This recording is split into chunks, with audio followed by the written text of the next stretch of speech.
Do so you support raising minimum wage in Kansas? I do. But I also take into account the businesses that would need support during that. Now, we see it in other states, like on the West Coast. It's worked, um, but we are not the West Coast. It's different here.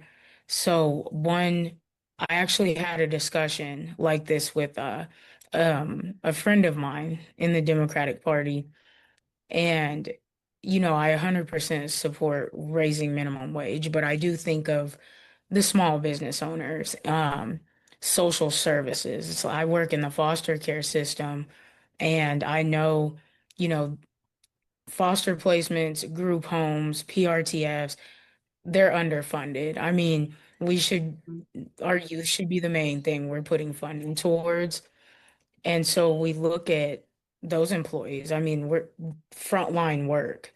Well, I think And it would all funnel up, hopefully, because if I mean, I think I don't know what it's like down there, but like the average person doesn't get paid less than 11, $12 an hour now in mm, Kansas. So they're just wanting it to be 15. So it's not that much more. But but then it's more state taxes that get paid in, right? And then, it just goes on up the line. So it would be more money in the state's pocket to then pay the people to do these very important jobs.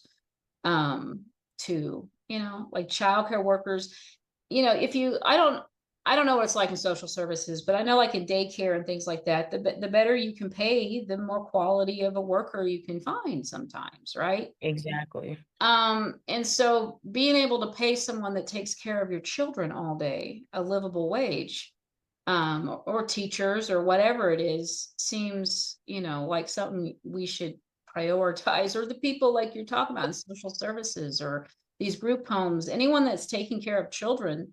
Um, Yeah. but yeah, they should be paid a living wage so that they, Yes. can focus on taking care of the children and not how they're going to feed their own children or how they're going to get a part-time job in the summer. Yeah, I always say that, I mean, in my field, our staff are God sent because you're getting paid less than 15 an hour to go to work and get cursed at by traumatized kids, attacked by traumatized Mhm. kids, and we still come back every day. And it takes a kind-hearted person to deal with that and work like that for not very much money. Well, I imagine being in like a border district, you see a lot of, because we're in Topeka now, so we're pretty close to the border. Like my son-in-law works in Missouri and then drives here, but he works remote and he doesn't always have to go in. Um, but like my son and his partner were thinking of moving up here, and they were like, well, we'll just go live in Missouri because it's at least 15 an hour there, and then we can come visit you in Topeka. So we're going to lose people. If the states around us, all raise it, and you just have to hop over a border, like from your district, they'll just hop over and go work in Oklahoma if they raise theirs. I don't know what Oklahoma's is currently, but you know what I'm saying? Yeah, yeah, and that's we discuss that in my community right now. I mean, there isn't there isn't enough money around. Taxes to some people do seem like they're hard.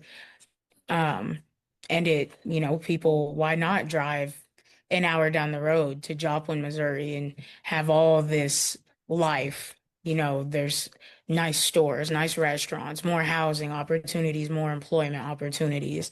So And you I can do make think $5 more an Kansas, hour. exactly. I think Yeah, Kansas is losing a lot of people due to our state not focusing on prioritizing the people, yeah. especially in these vulnerable situations.